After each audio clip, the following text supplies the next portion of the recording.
नमस्कार, मैं GRS news के लिए गिरीश चक्रवाल।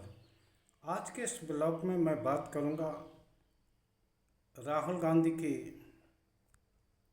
राजनीति की। वो राजनीति भी केवल विरोध के लिए विरोध जैसी नहीं, एक सकारात्मक राजनीति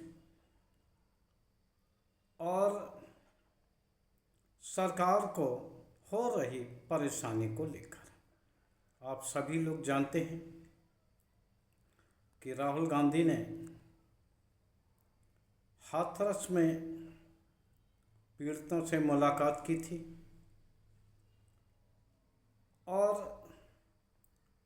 उन्होंने पीड़ितों को सांत्वना दी और ये आश्वासन दिया कि पार्टी उनके साथ मजबूती से खड़ी रहेगी।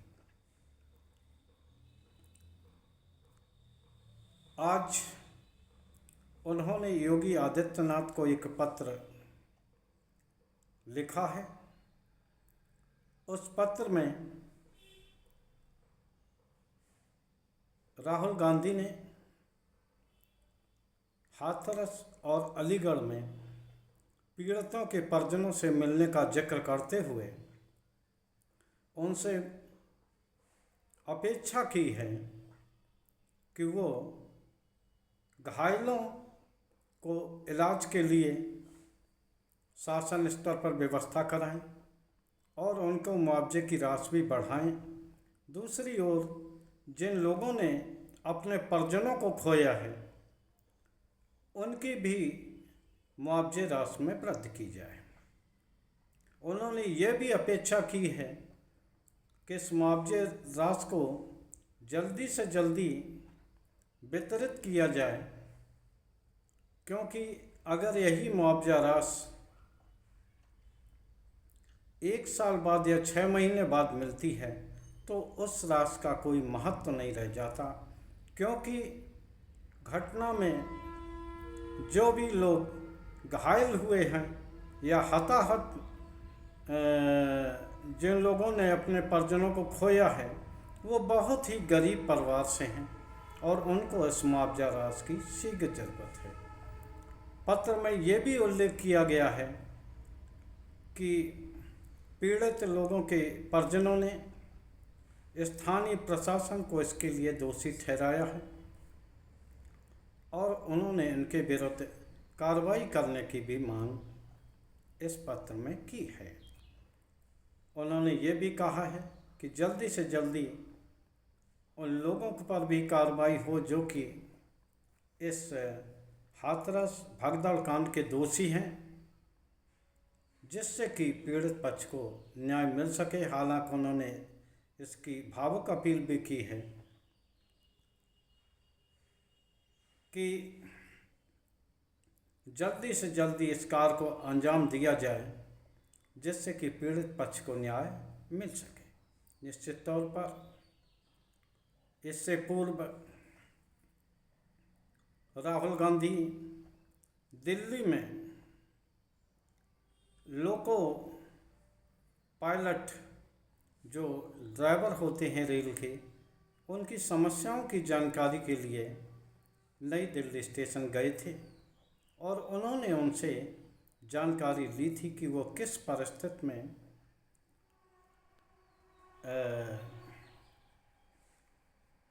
अपना काम कर रहे हैं। लोको ड्राइवरों ने अपनी परिस्थिति और परेशानियों से उन्हें अवगत कराया। रेस्ट और कम स्टाफ के होने की परेशानी से उनको जानकारी दी और ये भी बताया कि उन्हें पर्याप्त विश्राम नहीं मिलता, जिसके कारण ये दुर्घटना होती है और इंजन के ज़्यादा गर्म होने की बात भी लोको पायलट ने कही। निश्चित तौर पर सरकार को ये आशा थी कि अगर राहुल गांधी जी कहीं मिलने जाएंगे तो निश्चित तौर पर वहाँ उन परेशानियों का जिक्र प्रभावित पक्ष करेगा और उस पक्ष को लेकर राहुल गांधी न सिर्फ सदन में ये बात रखेंगे, बल्कि हो सकता है कि वो पत्र भी लिख दें संबंधित मंत्रालय को। तो ये आशंका भांपते हुए पहले ही रेल मंत्री अश्विनी वैष्णव ने ये कहा था कि रेल पर राजनीति नहीं होना चाहिए। क्या रेल मंत्री जी ये बताएंगे कि अगर कोई सांसद या नेता प्रतिपक्ष अगर किसी की परेशानियों को जानना चाहता है तो ये इसमें राजनीति की बात कहाँ से आ जाती है?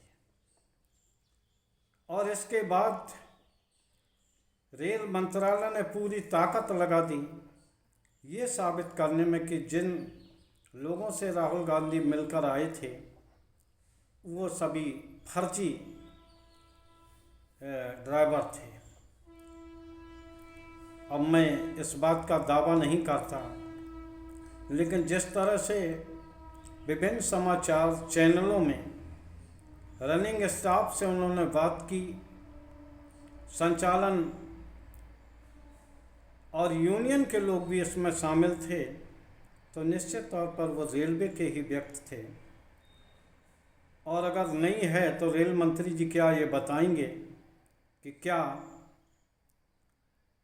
उन्हें जो उन्होंने परेशानी टॉयलेट आदि की बताई ड्राइवरों ने, क्या ये परेशानी नहीं है, या उनके केबिन में गर्मियों में तापमान 50 डिग्री 55 डिग्री से ऊपर नहीं पहुंच जाता है, या उनको पर्याप्त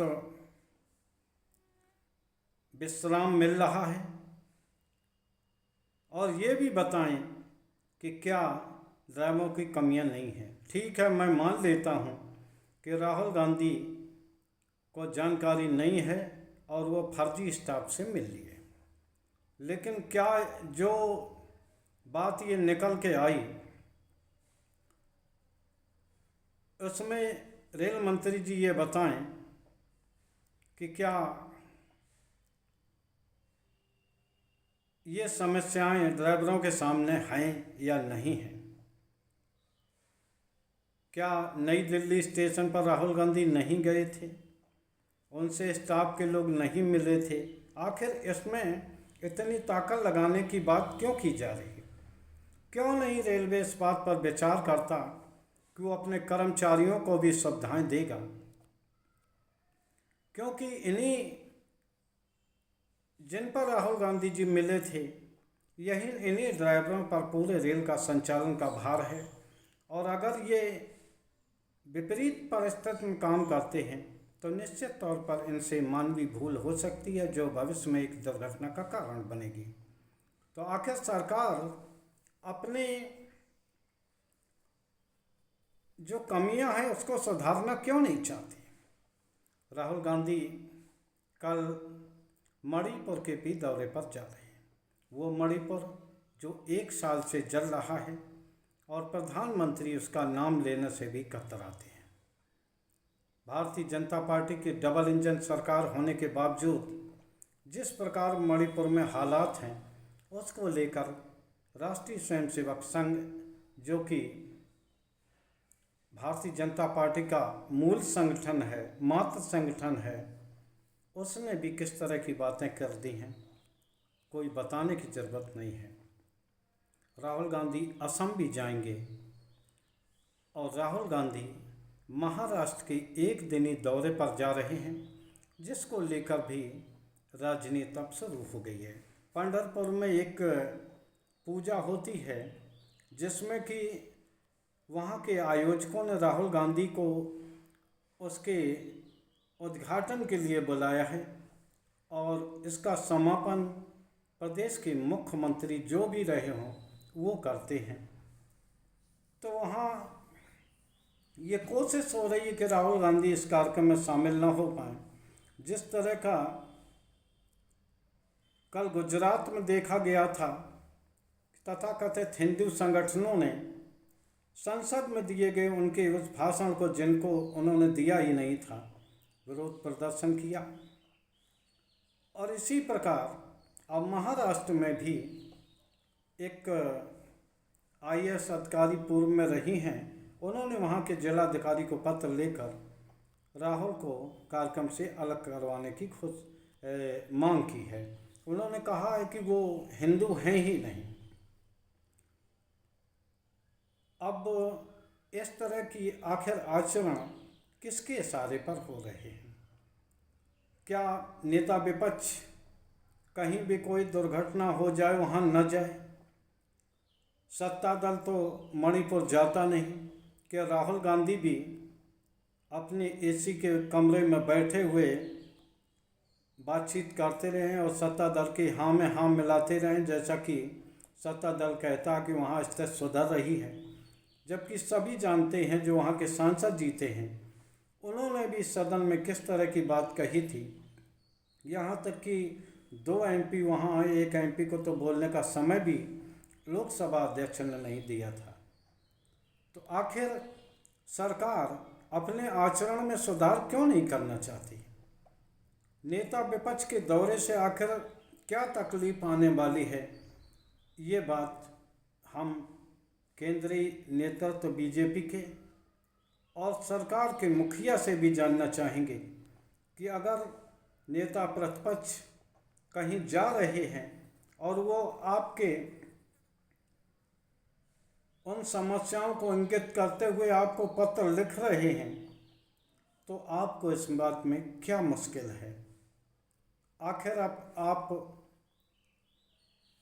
क्या ये कहेंगे कि हाथरस में ऐसा कोई हादसा हुआ ही नहीं, वहाँ जाने वाले खुद ही अपने आप मारे गए, या इसमें किसी राजनीतिक दल की साजिश है? आप आखिर कहना क्या चाहते हैं? यह सही बात है कि किसी मुद्दे पर राजनीति नहीं होना चाहिए, लेकिन अगर सही बात की जानकारी नेता विपक्ष आपको देता है और आपके प्रशासन पर सवाल उठाता है, तो क्या आपको उनको सिरे से खारिज कर देना चाहिए या उस पर कार्रवाई करनी चाहिए? ये प्रश्न मैं आप सभी के लिए छोड़ जाता हूँ। आज के ब्लॉग में बस इतना ही। जय हिंद, जय भारत।